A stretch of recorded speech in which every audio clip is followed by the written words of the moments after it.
Bismillahirrahmanirrahim. Assalamualaikum warahmatullahi wabarakatuh. Waalaikumsalam warahmatullahi Waalaikumsalam wabarakatuh. warahmatullahi wabarakatuh. Oke, alhamdulillah di malam hari ini kita masuk ke pertemuan terakhir ya, pertemuan ke-15 mata kuliah bahasa pemrograman. Soal UAS ini sudah saya buat ya. Isinya soalnya tentang operasi string, yaitu mengolah kata, yang sudah saya bahas di pertemuan sebelumnya ya. Tentang input nama, balik nama, dan lain sebagainya. Implementasi for dan if di nama. Silakan dipelajari. Nanti ujiannya online, terus boleh buka laptop, boleh buka apapun. Yang penting ketika selesai harus upload jawaban di link yang sudah saya sediakan. Nah, selanjutnya di pertemuan kali ini saya bahas tentang, kalau kemarin sudah saya bahas tentang operasi teks, selanjutnya operasi file. Operasi file itu apa? Ya, kita mengelola file dengan menggunakan bahasa pemrograman Python. Konteksnya ini bahasa pemrogramannya Python ya. Dengan C++ bisa nggak? Bisa. Saya sudah bahas kayak operasi file di C++ belum ya? Kalau belum, silakan dipelajari. Maksudnya bagaimana? Bagaimana kita bisa membaca file, mengedit, menambah, dan menghapus file. Filenya apa? Dalam sistem operasi itu ada dua tipe file ya, file text sama file binary. File text yang berisi teks, setiap baris teks memiliki end on offline.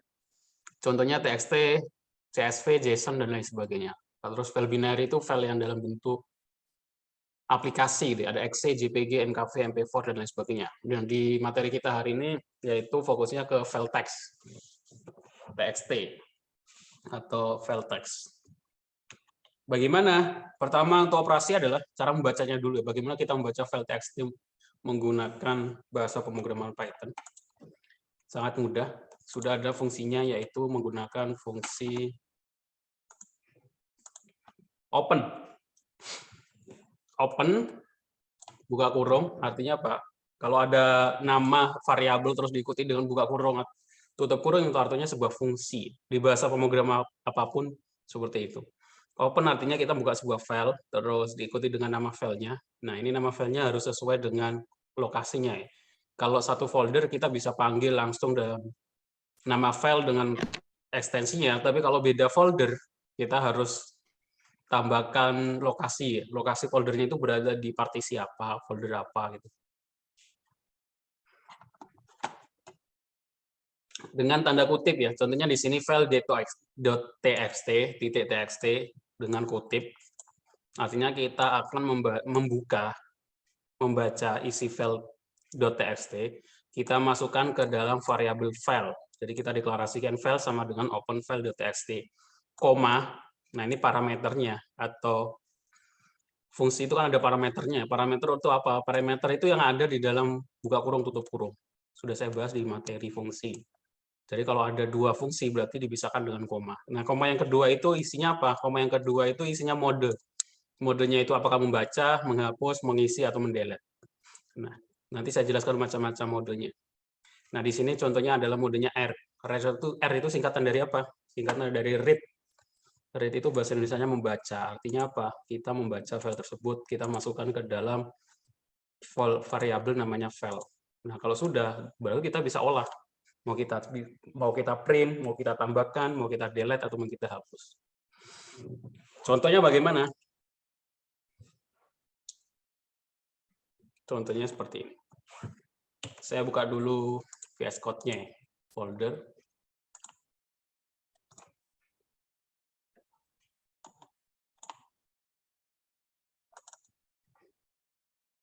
Saya buat file terlebih dahulu. Contohnya saya buat file kampus.txt. Isinya Balita Bangsa 2022. Terus saya buka program Python. Gunakan fungsi kode titik enter, dia akan otomatis buka VS Code.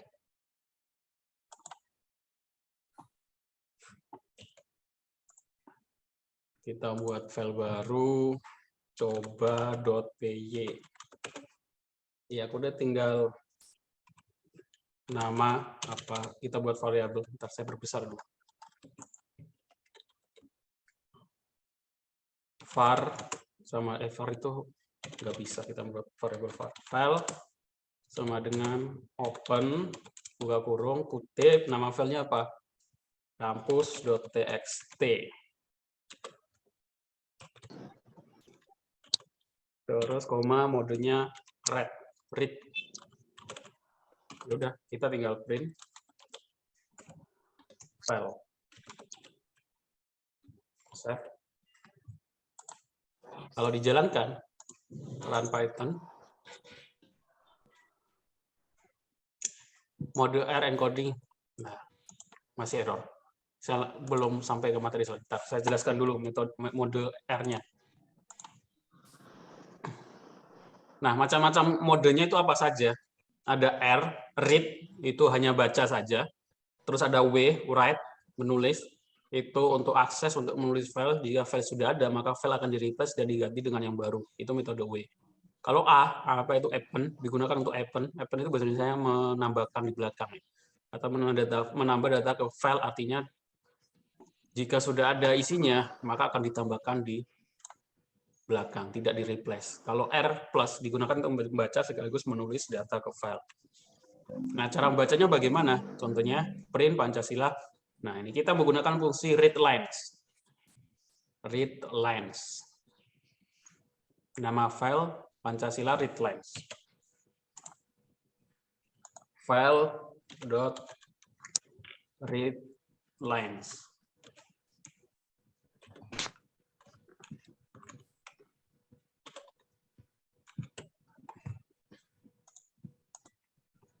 Nah, outputnya dalam bentuk, kalau kita menggunakan readline langsung, outputnya dalam bentuk list ya, dengan ada kurung kurawa, Pelita Bahasa 2022.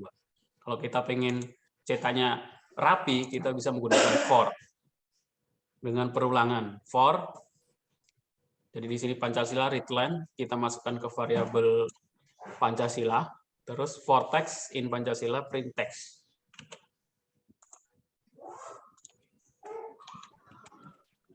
Kita buat variabel baru,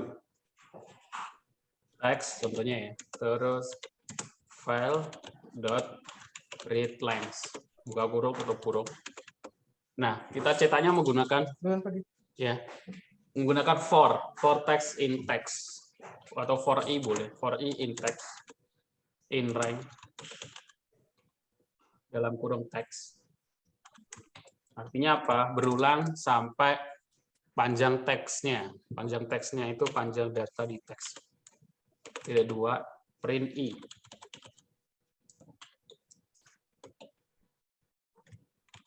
Nah, kalau dijalankan. Baik. Hah? Bagaimana? For in rank text. Ada yang kerja semua. Hah? Saya mute, ini ada yang bisik.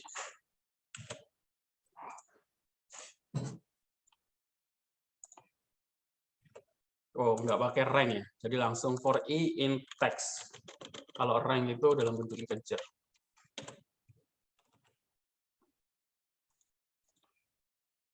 Nah, jadi kita bisa menampilkan teks dalam file kampus.txt itu Pelita Bahasa 2022. Oke, cukup jelas sampai sini, ada pertanyaan?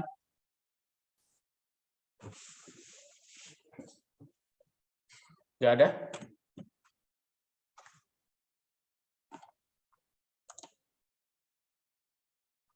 Nah, kalau menulis bagaimana? Tadi kita sudah membaca, selanjutnya adalah bagaimana untuk menulis. Menulis artinya kita mengisi sebuah file gitu ya. Kita menggunakan fungsi write atau ya menulis bahasa Indonesianya write gitu ya. Bahasa Inggrisnya write. Makanya orang Inggris lebih gampang belajar pemrograman ya, karena kebanyakan secara umum bahasa pemrograman menggunakan bahasa Inggris. Data open, nama filenya gitu ya. Nah, modenya bukan read lagi, tapi append, menambahkan. Kalau kita ingin menambahkan di sebuah file. Untuk menambah kalimatnya, kita tambahkan data, write, terus belajar Python itu mudah, garis /n artinya new line, terus data close. Contohnya bagaimana? Ya ini. Tadi kampus ya, kampus Pelita Bangsa 2022 saya tambahkan teks Kalimalang gitu ya. Tinggal modenya saya ganti ke A, terus tambahkan write data write.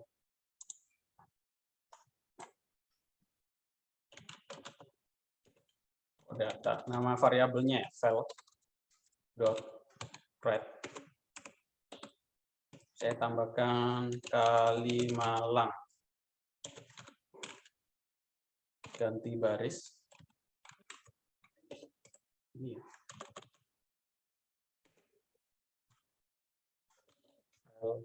Dot close untuk menutup filenya. Nah, kalau dijalankan, run. Waalaikumsalam. Kita buka kampus.txt. Nanti akan menambah file ya. Nah, di sini ada tambahan Kalimalang. Wah, karena tadi saya lupa nggak nambahkan ganti baris ya. Jadi dia nambah di 2022 terus nambah variabel Kalimalang. Oke, kalau saya tambahkan lagi, contohnya di sini, depannya saya tambahkan ganti baris. Kalimalangnya saya rubah menjadi Bekasi. Kalau dijalankan, run, kita buka kampus.txt. Nah, Bekasi akan muncul di bawahnya. Jadi kita sudah bisa membaca, mencetak isi file, juga menambahkan ke dalam sebuah file txt. Oke, ada yang mau ditanyakan?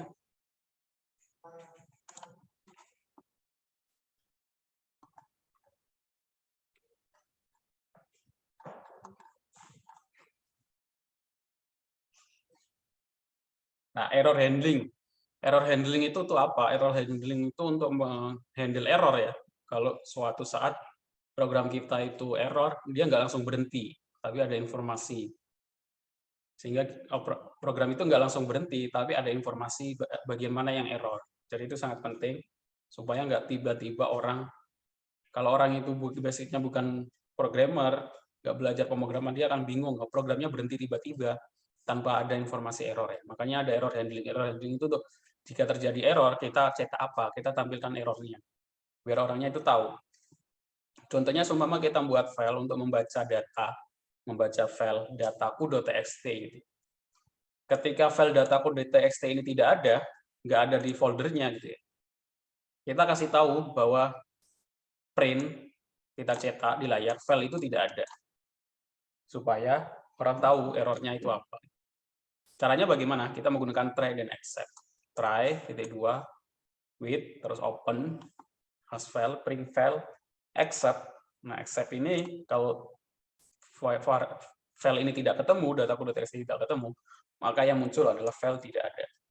Artinya itu file tidak ada di folder tersebut. Oke.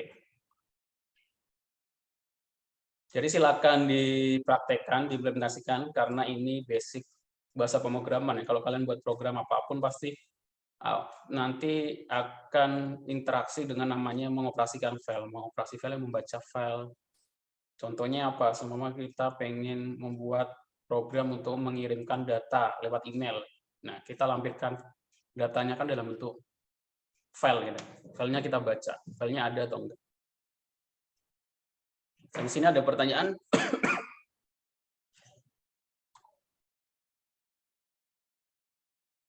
Nggak ada? Kalau nggak ada, nanti ketemu lagi ketika UAS ya. UAS hari Sabtu, hari terakhir UAS, kisi-kisinya yaitu tentang operasi string, karena saya sudah buat soalnya, yaitu mengolah kata. Katanya diolah, entah itu kalimat, atau kata, atau nama. Silakan dipelajari di materi operasi string di pertemuan sebelumnya.